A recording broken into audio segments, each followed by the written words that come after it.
అన్ని మండల ఆఫీసుల్లో సమావేశమైనటువంటి అధికారులకి, మా డిటిఎంస్కి, లింక్ ఆఫీసర్స్, ప్రత్యేకించి అక్కడ హాజరైనటువంటి బిఎన్వీస్ అందరికీ కూడా ఈ ప్రోగ్రాంకి ఆహ్వానం. ఇదివరకు మనం సూచించిన విధంగా ఈనాడు ప్రత్యేకించి కమిషనర్ గారు, తర్వాత సిఎన్ఆర్ఎం సెంటర్ హెడ్, బిఎన్వీకి సంబంధించినటువంటి ప్రోగ్రాంకి సెంటర్ అధిపతి, తర్వాత నేను సూర్యనారాయణ రెడ్డి సెంటర్ హెడ్ సిడిపిఏ అందరం కలిసి కొన్ని విషయాలు సమీక్షించడం కోసం ఈనాడు ఈ ప్రోగ్రాం ఏర్పాటు చేయడం జరిగింది. ప్రత్యేకించి ఏమిటంటే మన రాష్ట్రంలో జరుగుతున్నటువంటి అన్ని centrally sponsored schemes, flagship programmes ఏవైతే ఉన్నాయో వాటి గురించిన ఇంప్లిమెంటేషన్ అనేది వాటిని సమీక్షించడం, అందులో భాగంగా మన గ్రామాల్లో ఉన్నటువంటి వ్యవస్థలు బిఎన్వీస్ ద్వారా ఏ విధంగా అయితే మనం వాటిని సచేతనం చేస్తున్నామో వాళ్ళ ప్రయత్నం యొక్క విశ్లేషణ, వాళ్ళ ప్రయత్నం, అనుభవాల యొక్క చర్చ గురించి ఈ ప్రోగ్రాం ఏర్పాటు చేయడం జరిగింది. అదేవిధంగా అపార్ట్ నుంచి డిటిఎంస్ ద్వారా జరిగేటువంటి ప్రోగ్రామ్స్ అన్నింటిలో కూడా వీరి అనుసంధానం ఉండాల్సిన అవసరం ఉన్నదనేది ఒక భావన. తర్వాత కమిషనర్ గారు ప్రత్యేకించి మిమ్మల్ని ఉద్దేశించి ప్రసంగించడం జరుగుతుంది. వారు కూడా దశా నిర్దేశం ఏమిటి, కొత్తగా ఏర్పాటైనటువంటి బిఎన్వీస్ కోసం కొన్ని విషయాలు చర్చించడానికి కూడా వస్తారు. దీనికి సంబంధించినటువంటి కొన్ని ఇదివరకు ఉన్న అనుభవాలు, ఇదివరకు ఉన్న ప్రోగ్రామ్స్ ఏవైతే ఉన్నాయో వాటి గురించిన కొన్ని ఫిల్మ్స్ ఉన్నాయి. కొంత మనం చెప్పదలుచుకున్నటువంటి విషయాలని పీపీటీ, పవర్ పాయింట్ ప్రజెంటేషన్ ద్వారా కూడా మీకు అందరికీ తెలియజేయడం జరుగుతుంది. మొదట మనం ఈ చీద ఎక్స్పెరిమెంట్ అనేది ఏదైతే చేశామో బిఎన్వీస్ ద్వారా, దాని నుంచి మనం రాష్ట్రం అంతటా 82 గ్రామాలకి దానిని అప్స్కేల్ చేయడం చేశాం.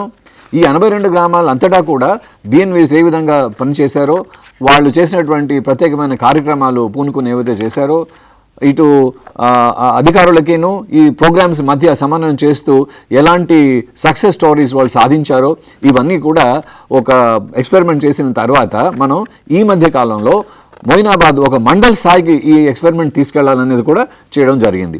సో ప్రత్యేకించి ఈనాడు మీతో ప్రశ్న ఉత్తరాలు మొదలు చేసే ముందు మొట్టమొదట ఒకటి, ఈ ప్రోగ్రాం తాలూకు వ్యవహారం ఏమిటి, ఉద్దేశం ఏమిటి, దశ ఏమిటి అనేది చర్చించడానికి కోసం ఒక పవర్ పాయింట్ ప్రజెంటేషన్ చేయడం జరుగుతుంది.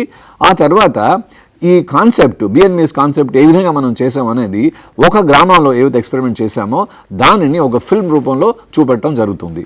ఆ తర్వాత కమిషనర్ గారు మిమ్మల్ని ఉద్దేశించి అడ్రస్ చేస్తారు. ఆ పైన మన మధ్యన సంపర్కం, చర్చా గోష్ఠి లాంటిది జరుగుతుంది. మీరు అందరూ కూడా అక్కడి నుంచి ప్రశ్నలు అడగవచ్చు, మేము ఇక్కడ నుంచి జవాబు చెప్పడం జరుగుతుంది. మీ అనుభవాలు షేర్ చేసుకోవచ్చు, మీరు ఏమేమి సక్సెస్ స్టోరీస్ చేశారో ప్రతి గ్రామంలో, కొత్త బిఎన్వీస్ యొక్క వాళ్ళకున్నటువంటి సందేహాల్లో నివృత్తి ఏదైతే ఉందో చేసుకోవచ్చు, అడగవచ్చు, క్లారిఫికేషన్ మేము ఇస్తాం. అది ఫస్ట్ లెవెల్లో ఈ ప్రోగ్రామ్ అయిన తర్వాత, ఈ ప్రజెంటేషన్స్ అయిన తర్వాత మీరు ప్రశ్నలు చేయొచ్చు. దానికి అవసరమైనటువంటి ఫోన్ కాల్ నెంబర్స్ మీకు దాంట్లో స్క్రీన్ మీద వస్తాయి, దానిని బట్టి మీరు అడుగుతూ ఉండొచ్చు. సో మొదటి దశలో ఈ చర్చ అయిన తర్వాత ఆ ప్రశ్న ఉత్తరాల కార్యక్రమం మొదలవుతుంది. సో మొట్టమొదట మీకు నేను పరిచయం చేయటం మా కొలీగ్, సెంటర్ హెడ్ అయినటువంటి శ్రీ కూర్మారావు గారు, సిఎన్ఆర్ఎం సెంటర్కి వారు అధిపతి. ఈ కోర్ గ్రూప్కి సమన్వయకర్తగా, ఈ బిఎన్వీ ప్రోగ్రామ్కి కోర్ గ్రూప్ ఏదైతే ఉన్నదో దానికి సమన్వయకర్తగా బిఎన్వీ ల్యాబ్ టు ల్యాండ్ ప్రోగ్రామ్కి వారు దీన్ని నిర్దేశిస్తున్నారు. వారి తరఫు నుంచి మీకు ఒక ప్రజెంటేషన్ ఇవ్వడం జరుగుతుంది. అది జాగ్రత్తగా చూసి దాని మీద అర్థం ఏమైనా ఉంటే, కానీ ఏమైనా ఉన్నట్టు అయితే మీరు మమ్మల్ని అడగచ్చు. తర్వాతి ప్రశ్నోత్తర సెషన్లో మనం దాని గురించి చర్చించుకోవచ్చు. ఐ నౌ రిక్వెస్ట్ మా సెంటర్ హెడ్ సిఎన్ఆర్ఎం శ్రీ కూర్మారావు గారు ఒక పవర్ పాయింట్ ప్రజెంటేషన్ చేస్తారు. ఆ తర్వాత ఫిల్మ్ ఉంటుంది. కూర్మారావు గారు. సో అందరికీ నమస్కారం అండి. మండల పరిషత్ డెవలప్మెంట్ అధికారులు, అదేవిధంగా మన జిల్లా ట్రైనింగ్ మేనేజర్స్, భారత్ నిర్మాణ వాలంటీర్సు, మిగతా ఎవరైతే ఇక్కడ పార్టిసిపేట్ చేసి అందరికీ నమస్కారం. నా పేరు కూర్మారావు. నేను సహజ వనరుల యాజమాన్య కేంద్రంలో విభాగ అధిపతిగా ఏఎంఆర్ అపార్డ్లో పనిచేస్తున్నాను. ఈరోజు మనకి ముఖ్యంగా మన కమిషనర్ అపార్డ్ గారు ఈ మన టీవీ ద్వారా రాష్ట్రంలో ఉన్న అన్ని మండల కేంద్రాల్లో ఉన్న ఎవరైతే భారత్ నిర్మాణ వాలంటీర్స్ వచ్చారో, మిగతా అధికారులు ఎవరైతే వచ్చారో, ఈ కార్యక్రమం మీద ఒక సంపూర్ణ అవగాహన కోసం ఒక పవర్ పాయింట్ ప్రజెంటేషన్ తయారు జరిగింది. అందులో భాగంగా ముఖ్యంగా ఈ ప్రయోగశాల నుంచి క్షేత్రస్థాయి వరకు అనే ఒక కార్యక్రమం అనేది భారతదేశ ప్రభుత్వం వారు గ్రామీణాభివృద్ధి శాఖ ద్వారా జూలై 2010లో ఢిల్లీలో ఒక సమావేశం ఏర్పాటు చేయడం జరిగింది. సో ఆ సమావేశంలో ఈ కార్యక్రమం అంటే ఏమిటి, ఈ కార్యక్రమాన్ని ఏ విధంగా మనం తీసుకెళ్లాలనే ఉద్దేశంతో అపార్ట్ ద్వారా మనం మొట్టమొదటిగా రంగారెడ్డి జిల్లాలో మంచాల మండలంలో చీదేడు అనే ఒక గ్రామంలో పైలట్ విలేజ్గా సెలెక్ట్ చేసి ఈ కార్యక్రమాన్ని మనం ప్రారంభించాం 2010లో. సబ్సిక్వెంట్గా మనకు ఆంధ్రప్రదేశ్ రాష్ట్రంలో 22 జిల్లాల్లో 81 గ్రామాల్లో మనం భారత్ నిర్మాణ వాలంటీర్స్ని మనం ఎంపిక చేసి వారికి శిక్షణ కార్యక్రమాలు చేయడం జరిగింది.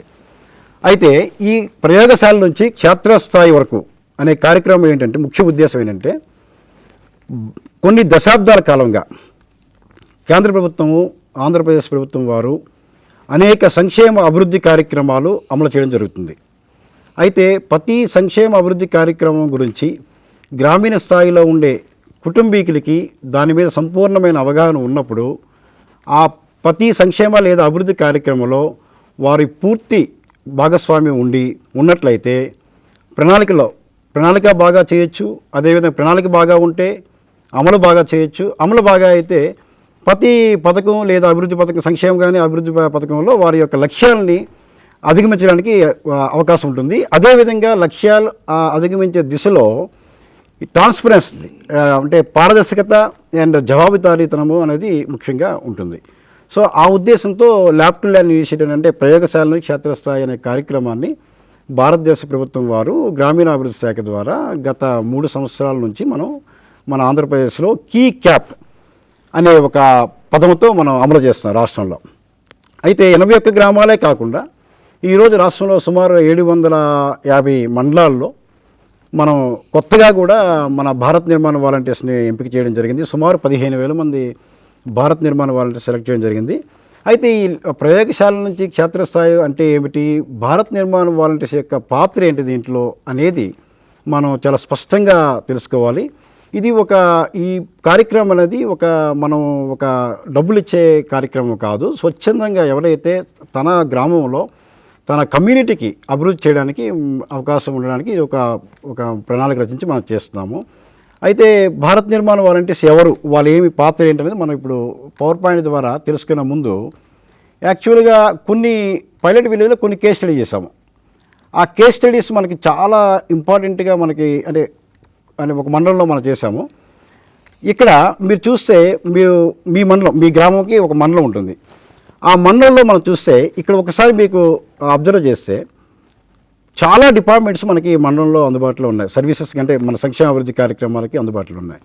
దాంట్లో ముఖ్యంగా పంచాయతీరాజు, రూరల్ డెవలప్మెంటు, విద్య, ఆరోగ్యము, అదేవిధంగా మనకి ఇరిగేషన్ డిపార్ట్మెంట్ వారు, వ్యవసాయ శాఖ, చాలా రకరకాల అన్ని మొత్తం ఇంచుమించు ఒక మండలం మీద స్టడీ చేస్తే 39 శాఖల ద్వారా మనకి సంక్షేమ అభివృద్ధి కార్యక్రమాలు ఆ మండలంలో ఉన్న ఆ గ్రామ పంచాయతీల్లో ఉన్న అన్ని కుటుంబాలకి ఎవరికైతే అర్హత బట్టి వారికి ఇది ఇవ్వడం జరుగుతుంది.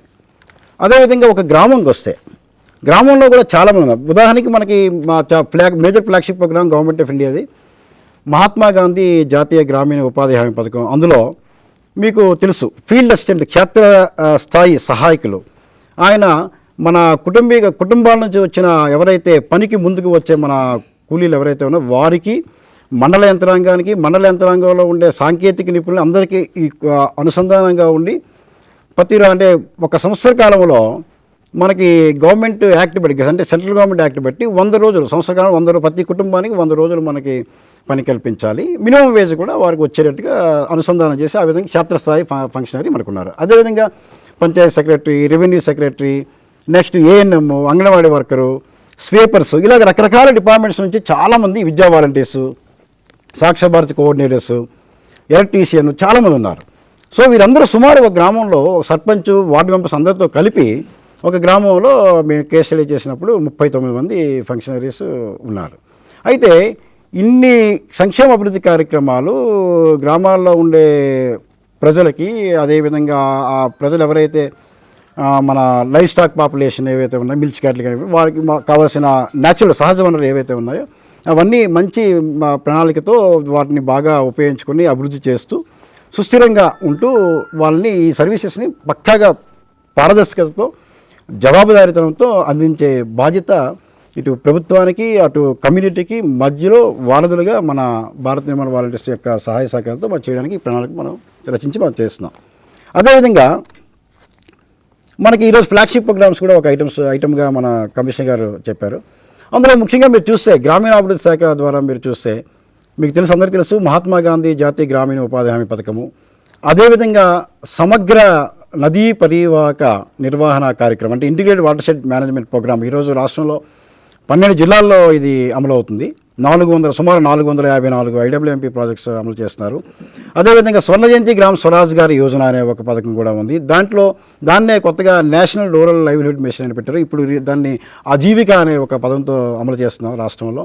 ఆ తర్వాత ప్రధానమంత్రి గ్రామ సడక్ యోజన, గ్రామీణ ప్రాంతాల్లో రోడ్డు సదుపాయం అయితే దానికి రోడ్డు సదుపాయం చేస్తారు.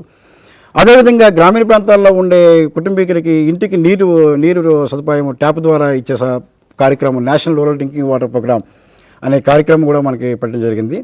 తర్వాత రూరల్ వాటర్ సప్లై, గ్రామీణ తాగునీటి సరఫరా డిపార్ట్మెంట్ ద్వారా టోటల్ శానిటేషన్ క్యాంపెయిన్ అని మనకి టాయిలెట్స్ అనేది ఎవరికైతే లేవో వారికి ఇవ్వడం జరుగుతుంది. అది ఒక ఫ్లాగ్షిప్ ప్రోగ్రాము. అదేవిధంగా మన ఓల్డేజ్ పెన్షను, తర్వాత విడో పెన్షను, దాన్నే నేషనల్ సోషల్ అసిస్టెన్స్ ప్రోగ్రామ్ అని గవర్నమెంట్ ఆఫ్ ఇండియా పెట్టారు. ఇందిరా ఆవాస్ యోజన అనే కార్యక్రమం, ఎవరైతే బీపీఎల్ ఫ్యామిలీస్ ఉన్నారో వారికి ఇల్లు కట్టుకునే కార్యక్రమం కింద ఒక పథకం ఉంది. అదేవిధంగా provision of urban amenities and rural areas కొత్తగా ఒక ప్రోగ్రామ్ వచ్చింది. ఇలాగ గ్రామీణ అభివృద్ధి శాఖ ద్వారా ఈ మేజర్గా 9 కార్యక్రమాలు మనకి గవర్నమెంట్ ఆఫ్ ఇండియా ద్వారా మన రాష్ట్ర ప్రభుత్వాల ద్వారా అమలు చేస్తున్నారు. నెక్స్ట్ పంచాయతీరాజ్ డిపార్ట్మెంట్ ద్వారా కొన్ని పథకాలు ఉన్నాయి. తర్వాత వ్యవసాయ శాఖ ద్వారా చాలా పథకాలు ఉన్నాయి. అదేవిధంగా మెడికల్ అండ్ హెల్త్ డిపార్ట్మెంట్ ద్వారా మనకి చాలా పథకాలు ఉన్నాయి. యూత్ డిపార్ట్మెంట్తో చాలా పథకాలు ఉన్నాయి. స్పోర్ట్స్ ద్వారా చాలా పథకాలు ఉన్నాయి. ఇలాగ చాలా పథకాలు మనకి భారతదేశ ప్రభుత్వము రచించి గ్రామీణ ప్రాంతాల్లో ఉండే వారికి వారి యొక్క సంక్షేమ అభివృద్ధి కోసము, వారి యొక్క సామాజిక ఆర్థిక అభివృద్ధి కోసము చాలా పథకాలు రచించారు. ఈ ప్రతి పథకం మీద పూర్తి అవగాహన కలిగించడానికి జిల్లా స్థాయిలో కానీ, మండల స్థాయిలో కానీ, గ్రామ పంచాయతీ స్థాయిలో కానీ మనకి సంఖ్యాబలం సరిగ్గా లేదు. సమయం కూడా అంత తొందర ప్రతి కుటుంబంతో మాట్లాడి వాళ్ళ అవసరాలు తెలుసుకునే టైము సరిగ్గా వాళ్ళ యొక్క డిస్పోజల్ లేదు. కాబట్టి గ్రామంలో ఉండే వార్డుల్లో ఉండే కుటుంబీకుల నుంచి ఎవరైతే స్వచ్ఛందంగా ముందుకు వచ్చి వారిని భారత నిర్మాణ వాలంటీర్గా గుర్తించి వారు ఈ పథకాల గురించి తెలుసుకొని వాటి వివరాలను వారికి అటాచ్ చేయబడిన ప్రతి కుటుంబానికి ఆ వివరాలు చెప్పినట్లయితే వారికి ఎలిజిబిలిటీ, వారికి కావాల్సిన రిక్వైర్మెంట్ ఏదైతే ఉంటుందో ఆ పథకాలని అనుసంధానం చేసి దాన్ని సమగ్రంగా మంచి రీతిలో అమలు చేయడానికి అవకాశం ఉంటుందని ఈ కాన్సెప్ట్ మనం రాష్ట్రంలో 15,000 మంది భారత నిర్మాణ వాలంటీర్ మనం ఎంపిక చేసి ఈరోజు కార్యక్రమాన్ని అమలు చేస్తున్నాము. సో ఈ కొత్తగా ఎవరైతే ఇప్పుడు ఈరోజు కొత్తగా ఎంపిక చేయబడి మన మండల స్థాయిలో ఉన్న రూములు ఎవరైతే ఉన్నారో వారి కోసం ఈ మెసేజ్ అనేది క్లియర్గా ఇవ్వడానికి ఈరోజు పవర్ పాయింట్లో మనం ఎక్స్ప్లెయిన్ చేస్తున్నాము. అయితే కొన్ని కేస్ స్టడీస్, చాలా ఇంపార్టెంట్ కేస్ స్టడీస్ మీకు యాక్చువల్గా గ్రామీణ ప్రాంతాల్లో మనకి ఏం జరుగుతుందనేది ఉదాహరణకి మచ్చుతునకగా ఒక ఉదాహరణ. ఇప్పుడు చూస్తున్న మీరు ఈ స్లైడ్లో ఆవిడ వీడియో భర్త చనిపోయారు, 2 మగపిల్లలు, ఒక ఆడపిల్ల ఆవిడ ఇంటర్మీడియట్ చదువుకుంటున్నారు. తండ్రి చనిపోయిన తర్వాత ఇద్దరు కూడా కాలేజ్ మానేసి అక్కడ బార్బర్ షాప్లో పనిచేసుకుంటున్నారు. అయితే ఒక ఉదాహరణ ఏంటంటే ఈవిడికి మన ఎలక్షన్ కమిషన్ ఆఫ్ ఇండియా వారు ఒక ఓటర్ ఐడెంటిటీ కార్డు ఇచ్చారు. ఆ రోజుకి ఆవిడ యాక్చువల్లీ అంటే డేట్ ఆఫ్ బర్త్ సర్టిఫికేట్ లేదు. ఆవిడ వయసు 50 సంవత్సరాలుగా గుర్తించి అందులో ఉంది. నెక్స్ట్ మన మండల తహసీల్దార్ గారు ఇచ్చిన కార్డు ప్రకారం 42 సంవత్సరాలు. అదేవిధంగా మన MGNRS జాబ్ కార్డు ప్రకారము 39 సంవత్సరాలు. MGNRS మన మహాత్మా గాంధీ జాతీయ గ్రామీణ ఉపాధి హామీ పథకంలో వాళ్ళు పనిచేసిన తర్వాత వేతనాన్ని ఇవ్వడానికి స్మార్ట్ కార్డు ద్వారా ఇవ్వడానికి ఇచ్చిన స్మార్ట్ కార్డులో 37 సంవత్సరాలుగా గుర్తించబడింది. అయితే ఇది ఎందుకు చెప్తున్నామంటే ఆవిడ గవర్నమెంట్లో ఒక పథకం ఉంది. ఏంటంటే ఆవిడ ఇప్పుడు వయసు 40 సంవత్సరాలు అయితే 60 సంవత్సరాలు వచ్చిన తర్వాత ప్రతి నెల పెన్షన్ రావాలంటే ఇప్పుడు 40 సంవత్సరాలు 41 సంవత్సరానికి యాన్యువల్ ప్రీమియం కట్టాలి అంటే ఆవిడ వయసు ఎగ్జాక్ట్గా ఎంత అనేది మనకు చాలా అవసరం. అయితే ఇప్పుడు ఈవిడికి ఈ పథకం ద్వారా పెన్షన్ రావాలని 60 సంవత్సరాలు పెన్షన్ తర్వాత ప్రతి నెల పెన్షన్ రావాలి అంటే election commission of India card ప్రకారం మనం తీసుకుంటే ఆవిడకి 10 సంవత్సరాలు ఆవిడ పే చేయాలి. అంటే అది గవర్నమెంట్ లాస్ అవుతుంది. అదేవిధంగా ఆవిడకి లాస్ట్లో స్మార్ట్ కార్డ్ ప్రకారం మనం ప్రాతిపదికన తీసుకుంటే 23 సంవత్సరాలు పే చేయాలి. అంటే ఆవిడకి ఇండివిజువల్గా వ్యక్తిగతంగా లాస్ అవుతుంది. సో ఇది గవర్నమెంట్కి కానీ వ్యక్తికి కానీ లాస్ అవ్వకుండా ప్రభుత్వం యొక్క నిధులు దుర్వినియోగం జరగకుండా ఉండాలి అంటే గ్రామ పంచాయతీల్లో మనకి సమాచారం డేటా ఏదైతే ఉంటుందో కుటుంబీకులకు సంబంధించి డేటా అంటే ఈరోజు వ్యవసాయం కానీ ఉద్యానవనం కానీ తర్వాత నెక్స్ట్ ఈ సోషల్ పెన్షన్స్ కానీ వయసు కానీ ఏది కానీ వాళ్ళకి కంప్లీట్గా మంచి ఇన్ఫర్మేషన్ కరెక్ట్గా రియలిస్టిక్ ఇన్ఫర్మేషన్ కానీ ఉన్నట్లయితే ప్రతి ప్రభుత్వ పథకాన్ని కరెక్ట్గా ఉపయోగించుకునే పరిస్థితి వస్తుందని ఒక కేస్ స్టడీ మీకు మీ ముందు ఉంచడం జరిగింది. అదేవిధంగా ఆ మహిళకి ప్రభుత్వం ద్వారా ఎన్ని పథకాలు వచ్చాయని అడిగితే ఒకసారి మేము చాలాసేపు వాళ్ళతో మాట్లాడిన తర్వాత ఆవిడకి ఇంటికి కన్స్ట్రక్షన్ కోసం ఇందిరా ఆవాస్ యోజన దీని కింద ఒక ఇల్లు ఇచ్చారు, 25,000 రూపాయలతో ఇల్లు ఇచ్చారు. అదేవిధంగా రాజీవ్ గాంధీ గ్రామీణ విత్తీకరణ కింద ఒక ఇంటికి బల్బు ఇచ్చారు. మహాత్మా గాంధీ జాతీయ గ్రామీణ ఉపాధి హామీ పథకం కింద 100 రోజులు సంవత్సర కాలంలో పని కల్పించడం జరిగింది. ఆమ్ ఆద్మీ బీమా యోజన కింద భర్త చనిపోయిన తర్వాత డిఆర్డీఏ ద్వారా ఆవిడకి ఇది గవర్నమెంట్ ఆఫ్ ఇండియా స్కీము, దీని ద్వారా 30,000 రూపాయలు ఆవిడకి అమౌంట్ ఇవ్వడం జరిగింది. అదేవిధంగా national rural drinking water programme కింద ఒక డ్రింకింగ్ వాటర్ ట్యాప్ ఇచ్చారు ఇంటికి. అదేవిధంగా పబ్లిక్ డిస్ట్రిబ్యూషన్ సిస్టమ్ కింద ఒక రేషన్ కార్డు ఇవ్వడం జరిగింది. తర్వాత ఇందిరా క్రాంతి పథకం కింద బ్యాంకు వారు 25,000 రూపాయలు లోను ఇవ్వడం జరిగింది. భర్త చనిపోయారు కాబట్టి విడో పెన్షన్ ఇవ్వడం జరిగింది.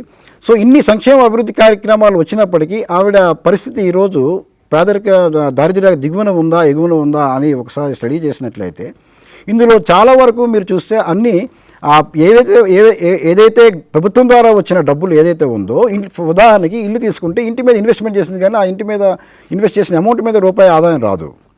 అదేవిధంగా ట్యాప్ ఇచ్చారు, ఆ ట్యాప్ ఇచ్చిన తర్వాత దాని మీద ఆదాయం రాదు. అదేవిధంగా ఇంటికి బల్బు ఇచ్చారు, దాని మీద ఆదాయం రాదు ఖర్చు తప్పించి. పీడిఎస్ ద్వారా రేషన్ ఇస్తారు, సరిపోతుంది అక్కడికి. విడో పెన్షన్ ఇస్తున్నారు, అక్కడికి ఇంటికి వచ్చి సరిపోతుంది.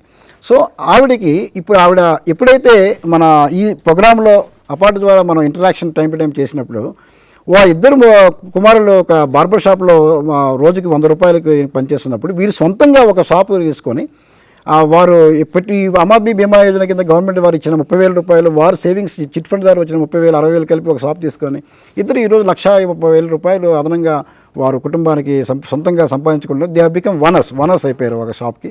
సో ఈరోజు వారి యొక్క ఆర్థిక పరిస్థితి చాలా మెరుగ్గా ఉంది. అది కూడా మేము ప్రత్యక్షంగా ఆ గ్రామంకి వెళ్ళి చూసాము. అది ఒక కేస్ స్టడీ. ఇంకో కేస్ స్టడీ సహజ వనరులకు సంబంధించి ఒక కేస్ స్టడీ ఆ గ్రామంలో చూస్తే ఇది మీకు చూస్తున్న భూమి ఇది యాక్చువల్గా వర్షాధార భూమి, కంప్లీట్గా వర్షం మీద ఆధారపడి ఉన్నాము. ఒకప్పుడు కొంతకాలం క్రితము ఒక 6 సంవత్సరాల క్రితము చూస్తే ఈ భూమిలో మీకు టమాటా, జొన్నలు, ఆముదాలు అన్నీ పండేవి. తర్వాత ఏం చేశారు, ఆ గ్రామంలో ఎప్పుడైతే ఆ రిజర్వ్ ఫారెస్ట్ ఏరియా కొండ ఉందో ఆ కొండలో మొత్తం చెట్లన్నీ కంప్లీట్గా కొట్టడం వలన పర్యావరణం సమతుల్యత లోపించి సకాలంలో వర్షం పడిన వర్షం కూడా ఎక్కువ మోతాదులో పడకపోవడం వలన ఈ వర్షం మీద ఆధారపడిన భూముల్లో వాళ్ళు వేసిన రైతులు మొత్తం 15 మంది చిన్నకారు రైతులు ఉన్నారు. 50 ఎకరాల భూమి అది. అందులో వేసిన ఏవైతే విత్తనాలు కానీ ఎరువులు కానీ ఏవైతే వాళ్ళు పెట్టుబడి పెట్టారో ఆ పెట్టుబడి పంట చేతికి రాక వర్షం సరైన సమయంలో వాళ్ళకి పంట రాక మొత్తం లాస్ అయ్యింది. దాంతో వాళ్ళ అనుభవం ఏం చేశారంటే ఈ దుక్కుడెద్దులు ఏవైతే ఉన్నాయో ఆ పొలం దున్నడానికి దుక్కుడెద్దులు ఏవైతే ఉన్నాయో ఆ దుక్కుడెద్దుల్ని అమ్మేసి వారు పాడిగేదెలు 2 కొనుక్కొని ప్రతి కుటుంబం 2 పాడిగేదెలు కొనుక్కొని పాడిగేదెలతో రోజుకి 10 లీటర్లు 20 రూపాయలు 200 రూపాయలు ఆ కుటుంబంలో యావరేజ్గా 3 ఉపాధి హామీ పథకం వెళ్ళడం వలన రోజుకి అప్పుడు ఆ రోజుల్లో మేము సర్వీ చేసిన 100 రూపాయలు ముగ్గురు పనిచేస్తున్నారు 300 ప్లస్ ఈ పాడిగేదెల ద్వారా రోజుకి వచ్చి 500 రూపాయలు. దాంతో సోమవారం నుంచి శనివారం వరకు ఉపాధి హామీ పథకం చేస్తారు కాబట్టి 6 రోజులు లెక్క వేస్తే వాళ్ళకి 3,000 రూపాయలు వస్తుంది. అదే ఒక ఎకరా భూమిలో వర్షాధారం మీద పడిన భూమిలో వారికి 3,500 రూపాయలు వస్తుంది, లేకపోతే లేదు. సో అందుకని వారు గ్రామీణ ప్రాంతాల్లో నివసించే కుటుంబీకులు చాలా ఇంటెలిజెంట్గా వారి యొక్క ఆర్థిక పరిస్థితి తనకు తాను బతకాలి అంటే ఏమి చేస్తే బాగుంటుందని వాళ్ళు ఆలోచించి ఇది ఈరోజు మన వర్షం సకాలంలో పడట్లేదు కాబట్టి సరైన మోతాదులో పడట్లేదు కాబట్టి ఇది మనకి ఆదాయపరంగా చాలా లాస్ కాబట్టి సో వ్యవసాయం నుంచి పాడి పరిశ్రమకి షిఫ్ట్ చేశారు. గవర్నమెంట్ ద్వారా వచ్చిన ఉపాధి హామీ చాలా చక్కగా అమలవుతుంది గ్రామీణ ప్రాంతాల్లో. ప్రతి కుటుంబంకి ఆర్థిక పరిస్థితి మెరుగుదల కోసం కుటుంబంలో ముగ్గురు అంటే వయోజనులు ఎవరైతే 18 సంవత్సరాలు దాటిన వాళ్ళు ఉన్న అర్హులు కాబట్టి వారు పనిచేసి మొత్తానికి 6 రోజుల్లో 3,000 రూపాయలు. ఈ విధంగా వారు అదొక కేస్ స్టడీ మీద చెప్పామంటే అయితే ఈ ఖాళీగా బీడిగా ఉంచిన భూమిని ఏ విధంగా వారు సాగులోకి తీసుకురావాలి, ఆ వర్షాధారపు మీద పండిన పంటలు ఏమున్నాయి, తక్కువ నీటి మోతాదులో ఉండే పంటలు ఏమున్నాయి అనేది వారు ప్రణాళిక చేసుకొని దాన్ని మళ్ళీ తిరిగి డ్రైల్యాండ్ హార్టికల్చర్ అంటే ఏదైతే మెట్ట భూముల్లో పండించే ఉద్యానవన పంటలు ఏవైతే ఉన్నాయో వాటిని గుర్తించి వారు దాన్ని సాగులోకి తెచ్చే ప్రయత్నాలు చేస్తున్నారు. ఇది ఒక కేస్ స్టడీ. ఈ కేస్ స్టడీలో ఏంటంటే మనకి భూగర్భ జలాలు ఎప్పుడైతే ఆ గ్రామీణ ప్రాంతాల్లో పర్టికులర్ మేము స్టడీ చేసిన ఆ ప్రదేశంలో వర్షాలు సకాలంలో లేకపోవడం వలన భూగర్భ జలాలు అడుగంటుకుపోతున్నాయి. అయితే మనకి ప్రభుత్వం వారు రైతాంగానికి ఫ్రీ పవర్ ఉచిత విద్యుత్ కార్యక్రమాన్ని ప్రవేశపెట్టడం వల్ల చాలా వరకు ఆ ఎలక్ట్రికల్ మోటార్స్ ఏవైతే ఉన్నాయో చూస్తున్న దీంట్లో మీకు 2 ఎలక్ట్రికల్ మోటార్స్ పంపింగ్ చేస్తున్నారు. అక్కడ నుంచి భూమి మీద నీరు ఛానల్స్ ద్వారా కాలువల ద్వారా ప్రవహించి చాలా దూరంలో ఉన్న పంట పొలాలకి ఆ నీరు వెళ్తుంది. దీని ద్వారా మీకు 100 యూనిట్లు కానీ నీరు సరఫరా చేస్తే అక్కడ వెల్ల నుంచి అక్కడ వెళ్ళేసరికి సుమారు 50-60 యూనిట్లు ఆవిరైపోయి కింద కొంత నీరు పైకి ఆవిరైపోయి మొత్తం నీరు వృధా అవుతుంది. దీనికి వ్యవసాయ శాఖ ద్వారా మనకి సబ్సిడీ స్కీమ్ కింద 90% సబ్సిడీతో మనకి వాటర్ కన్వేయన్స్ పైప్స్ డైరెక్ట్గా మీకు పంపింగ్ దగ్గర మన పైప్ అటాచ్ చేసి నేరుగా పొలాలకి వాటర్ పడినప్పుడు అలాంటి స్కీమ్ కూడా ఉంది. దాన్ని మనకి గ్రామీణ ప్రాంతాల్లో పర్టికులర్ మన భారత్ నిర్మాణ వాలంటీర్స్ ఇలాంటి ఏవైతే కేస్ స్టడీస్ ద్వారా మనం అబ్జర్వ్ చేసినప్పుడు గ్రామీణ ప్రాంతాల్లో దానికి అనుసంధానంగా ఉండే శాఖకి ఏవైతే పథకాలు ఉన్నాయో దాన్ని అనుసంధానం చేసి ఆ కుటుంబీకులకి ఉపయోగపడుతుంది. అదేవిధంగా గ్రామీణ ప్రాంతాల్లో ఉండే సహజ వనరులు నీరు కానీ వీటి మనకి వృధా కాకుండా మనం సద్వినియోగపరచుకునే అవకాశం ఉంటుందని ఇది కేస్ స్టడీ మీకు చెప్పడం జరుగుతుంది. ఈ స్లైడ్లో మీరు చూస్తే అక్కడ రిజర్వ్ ఫారెస్ట్ ఏరియా ఉంది. రిజర్వ్ ఫారెస్ట్ ఏరియా వారు ఏం చేశారంటే ఇంతకుముందు చాలా మంచి బ్రహ్మాండమైన చెట్లు ఉండేవి. ఆ గ్రామీణ ప్రాంతాల్లో ఉండే ప్రజలకు కావాల్సిన మనకి ఈవెన్ దుక్కు దున్నడానికి కావాల్సిన నాగలకు కావాల్సిన అది వుడ్ కూడా ఆ మెటీరియల్ కూడా అక్కడ ఉండే చెట్లు అక్కడ ఉండేవి. మొత్తం అన్నీ కొట్టేసిన తర్వాత కంప్లీట్గా బోడికొండ అయిపోవడం వల్ల ఆ వాతావరణ సమతుల్యత లోపించి అక్కడ సకాలంలో వర్షాలు పడలేదు. కాబట్టి దీని రిజర్వ్ ఫారెస్ట్ ఏరియా కింద మనకి ఈవెన్ జాతీయ ఉపాధి హామీ పథకం కింద మనకి ఫారెస్ట్ డిపార్ట్మెంట్ ద్వారా కొంత నిధులు కూడా ఇచ్చారు. దాని ద్వారా వాళ్ళు చైతన్యపరచడం వల్ల అక్కడ ఫారెస్ట్ ఏరియాలో ప్లాంటేషన్ కూడా టేకప్ చేయడం జరిగింది. సో ఇది ఒక ఉదాహరణ. ఇలాంటి అంటే గ్రామీణ ప్రాంతాల్లో ఉన్న సహజ వనరులు ఏవైతే ఉన్నాయో వాటిని మనం అందులో ఏవైతే ఇబ్బందులు ఉన్నాయో వాటిని గమనించి ఆ ఇబ్బందులని అధిగమించడానికి కావాల్సిన శాఖలు ఏమున్నాయి, ఆ శాఖల్లో ఉన్న పథకాలు ఏమున్నాయని మనకి ఒక అవగాహన వచ్చినప్పుడు ఆ శాఖాధికారులతో మనం అప్రోచ్ అయ్యి టైం టు టైం అప్రోచ్ అయితే డెఫినెట్గా ఖచ్చితంగా ఆ గ్రామీణ ప్రాంతాల్లో ఉన్న సహజ వనరులని మనం యాజమాన్యానికి బాగా ఉపయోగపడతాయి పథకాలు. అదేవిధంగా ఇండివిజువల్గా కుటుంబీకులు కూడా మనకి ఈ విధంగా మన సంక్షేమ అభివృద్ధి కార్యక్రమంలో అనుసంధానం చేస్తే వారి యొక్క ఆర్థిక పరిస్థితి కూడా మనకి మెరుగవడానికి చాలా ఉపయోగపడుతుంది. సో ఇలాంటివి కొన్ని కేస్ స్టడీస్ మేము అక్కడ ఆ గ్రామీణ ప్రాంతాల్లో ఆ పర్టికులర్ పైలట్ స్టడీలో మనం చేయడం జరిగింది. అదేవిధంగా ఈ చేసిన తర్వాత ముఖ్యంగా ఈ ప్రయోగశాల నుంచి క్షేత్రస్థాయి వరకు ముఖ్యంగా గ్రామీణ ప్రాంతాల్లో ఉన్న వార్డుల్లో ఉన్న కుటుంబీకులకి ప్రతి పథకం సంక్షేమ అభివృద్ధి కార్యక్రమాల గురించి సంపూర్ణమైన సమాచారాన్ని వాళ్ళు ఇవ్వగలిగితే వారి యొక్క కుటుంబంలో ఇక్కడ ఒక స్లైడ్ మీకు నేను చూపిస్తాను. అంటే భారత్ నిర్మాణ వాలంటీరు ఈ క్షేత్రస్థాయి ప్రయోగశాల క్షేత్రస్థాయి వరకు ఏమి చేయాలి, ఎలా చేయాలి అనేది కొన్ని స్లైడ్స్ ఉన్నాయి. ఒక ఉదాహరణ మీకు ఇప్పుడు ఈ స్లైడ్లో చూపిస్తాను. జస్ట్ ఉదాహరణకి మనకి మన ఆంధ్రప్రదేశ్లో ఈరోజు మహాత్మా గాంధీ జాతీయ గ్రామీణ ఉపాధి హామీ పథకం చాలా బ్రహ్మాండంగా అమలు అవుతుంది. అది మీ అందరికీ తెలుసు. చాలా ట్రాన్స్పరెంట్తో పారదర్శక జరుగుతుంది. ఇక్కడ ఒక ల్యాబ్ అంటే మనకి మహాత్మా గాంధీ జాతీయ గ్రామీణ ఉపాధి హామీ చట్టం ఏదైతే మనకి కేంద్ర ప్రభుత్వం వారు చేశారో ఆ చట్టంలో ఒక అంశం ఉంది. ఆ అంశం ఏంటంటే నేను ఉదాహరణకి ఒక కూలీగా ఆ గ్రామ పంచాయతీకి వెళ్ళి గ్రామ పంచాయతీకి రిక్వెస్ట్ చేసి ఒక దరఖాస్తు ఇచ్చి అయ్యా నాకు 15 రోజులు ఉపాధి కల్పించండి అని దరఖాస్తు ఇస్తే నేను దరఖాస్తు ఇస్తే గ్రామ పంచాయతీ నాకు రసీదు ఇవ్వాలి. ఈరోజు నాకు మా గ్రామ పంచాయతీకి ఈ పలానా ఆయన నుంచి కూలీ నుంచి నాకు దరఖాస్తు మాకు అందింది అని డేటెడ్ రిసిప్ట్ దాని మీద ఒక డేట్ వేసి ఈరోజు నాకు అందిందని చెప్పి రసీదు ఇవ్వాలి. అది యాక్ట్ చెప్తుంది. ల్యాండ్లో ఏం జరుగుతుందంటే ఆ రసీదు అనేది వారు తీసుకోవట్లేదు, అంటే ఎవరికి అందట్లేదు. కారణం ఏంటంటే పని జరుగుతుంది, బాగానే పని జరుగుతుంది, అడుగుతున్నారు, పని ఇస్తున్నారు. ఒకవేళ పని కల్పించకపోతే ఇన్ కేసు దరఖాస్తు ఇచ్చిన రోజు నుంచి 15 రోజుల్లో కానీ పని కల్పించకపోతే ఆయన నిరుద్యోగ భృతికి అర్హుడవుతాడు. సో నిరుద్యోగ భృతి పనికి ఒకవేళ ప్రభుత్వం వారు పని కల్పించకపోతే నిరుద్యోగ భృతి ఆయనకి అందాలి అంటే అతని దగ్గర ఖచ్చితంగా ఎవిడెన్స్ ఉండాలి. కాగితం మీద డేటెడ్ రిసిప్ట్ కంపల్సరీగా ఉంది. అందుకని అది యాక్ట్లో ఏం చెప్తుంది, అది ల్యాబ్. యాక్ట్లో ఒక ఉదాహరణ చెప్పాను నేను, యాక్ట్లో ఇది చెప్తుంది. కానీ క్షేత్రస్థాయిలో ఒక ఫ్యామిలీ క్షేత్రస్థాయి ఇక్కడ ఎవరంటే ఫ్యామిలీ కుటుంబం. ఆ కుటుంబానికి ఈ అంశం ఖచ్చితంగా తెలిసినప్పుడు ఖచ్చితంగా దరఖాస్తు వచ్చినప్పుడు రసీదు తీసుకుంటాడు అది. సో ఇది ల్యాబుల్ ల్యాండ్. దీనికి సెంట్రల్ గవర్నమెంట్, స్టేట్ గవర్నమెంట్, అదే కేంద్ర ప్రభుత్వం, రాష్ట్ర ప్రభుత్వం, తర్వాత జిల్లా యంత్రాంగం, మండల యంత్రాంగం, గ్రామ పంచాయతీ, ఇవి మొత్తం టోటల్గా పైనుంచి కింద వరకు ఈ యాక్ట్లో ఏవైతే ఫీచర్స్ ఏవైతే ఉన్నాయో, అంటే మన గ్రామీణ ప్రాంతాల్లో ఉండే కుటుంబీకులు ఎవరైతే సంవత్సర కాలంలో పని కల్పించాలో దానికి ఒక అంశాలన్నీ తెలుసుకుంటే ఖచ్చితంగా వారికి ఇన్ఫర్మేషన్ సమాచారం ఉన్నప్పుడు, వారికి ఏదైనా లోటుపాట్లు ఉన్నప్పుడు ఇక మామూలుగా మనం ఎవరైనా అధికారులను అడిగి వారి యొక్క సమస్యలు పరిష్కరించడం అవకాశం ఉంటుంది. ఇది అయితే ఇప్పుడు మనకి భారత్ నిర్మాణ వాలంటీర్స్ ఎవరైతే మనం ఎంపిక చేసామో వారు చేయవలసిన కార్యక్రమం ఏంటంటే, ఇందులో గ్రామ పంచాయతీ మనం యూనిట్గా తీసుకుంటే, గ్రామ పంచాయతీలో మీ అందరికీ తెలుసు వార్డ్స్ ఉంటాయి. ఉదాహరణకి ఒక గ్రామ పంచాయతీ మనం తీసుకుంటే 12 వార్డ్స్ ఉన్నాయనుకోండి. 12 వార్డులు తీసుకుంటే వార్డు 1కి వస్తే, వార్డు 1 వస్తే ఆ వార్డు 1లో కూడా 14 కుటుంబాలు ఉంటాయి. సో ఈ 14 కుటుంబాలు ఉంటే ఆ 14 కుటుంబాల నుంచి ఉదాహరణకి ఒక 4 యువకులు స్వచ్ఛందంగా ముందుకు వచ్చి, మేము మా కుటుంబీకుల కోసం, మా గ్రామంలో ఉండే కుటుంబీకులకి గవర్నమెంట్ ద్వారా వచ్చే సంక్షేమ అభివృద్ధి కార్యక్రమాలు సంపూర్ణ విషయాల్ని మేము సమగ్రంగా సేకరించి, ప్రభుత్వాల్లో సేకరించి శిక్షణ పొందిన తర్వాత వాటి గురించి తెలుసుకొని మా కుటుంబీకులు చెప్తామని వచ్చారనుకుందాం. ఇప్పుడు ఉదాహరణకి 4 భారత నిర్మాణాలు వచ్చారు.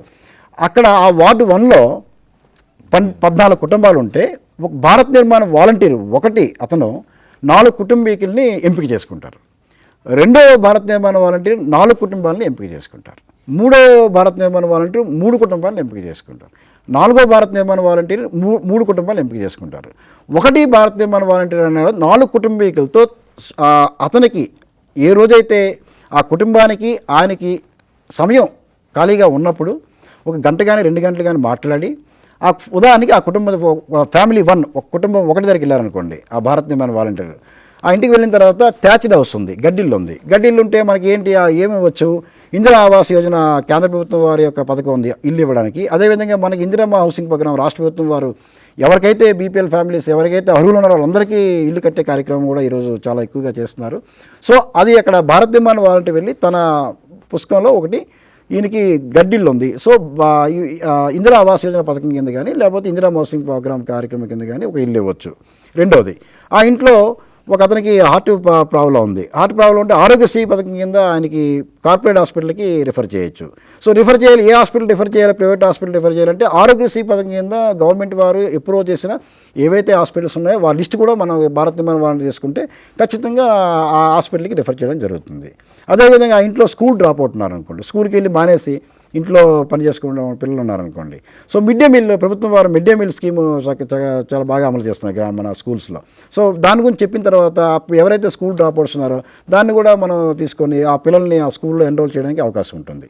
సో అదేవిధంగా ఇంట్లో 2 ఎకరాల భూమి ఉంది, బాగుంది, తర్వాత ఎలక్ట్రికల్ మోటార్ ఉంది, నీరు వృధా అవుతుంది. ఇంత మీరు స్లైడ్లో చూశారు, నీరు వృధా అవుతుంది. దాన్ని వ్యవసాయ శాఖ ద్వారా సబ్సిడీ మీద ఉన్న పైప్స్ని అటాచ్ చేసి నీరు వృధా అవ్వకుండా ఆ స్కీమ్ని మనం ఆ కుటుంబానికి ఇవ్వడానికి జరుగుతుంది.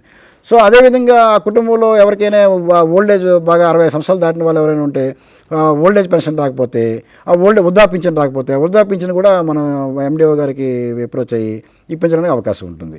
సో ఒక భారత నిర్మాణ వాలంటీరు ఆ వార్డు 1లో ఎన్ని కుటుంబాలను అయితే అతను ఎంపిక చేసుకొని అటాచ్ చేస్తున్నాడో ప్రతి కుటుంబంకి వెళ్ళి ఒక గంట మాట్లాడిన తర్వాత ఆ కుటుంబంలో ఉన్న అవసరాలు జెన్యూన్గా ఏవైతే ఉన్నాయో అంశాల వారీగా రాసిన తర్వాత అంశం బట్టి ఆ శాఖకి ఏ శాఖకి దానికి సంబంధం ఉంది, ఆ శాఖ ద్వారా ఏ పథకాలు ఉన్నాయి, ఆ పథకాలు ఈయనకి ఉన్న అర్హత బట్టి దానికి అనుసంధానం చేసి అధికార యంత్రాంగంతో టైం టు టైం మనం పరిశీలి చేసి దాన్ని వారికి ఇచ్చినట్లయితే వారి యొక్క సమస్యల నుంచి అధిగమించి వారి యొక్క సామాజిక ఆర్థిక పరిస్థితి పెరిగి గవర్నమెంట్ వ్యవస్థ మీద గవర్నమెంట్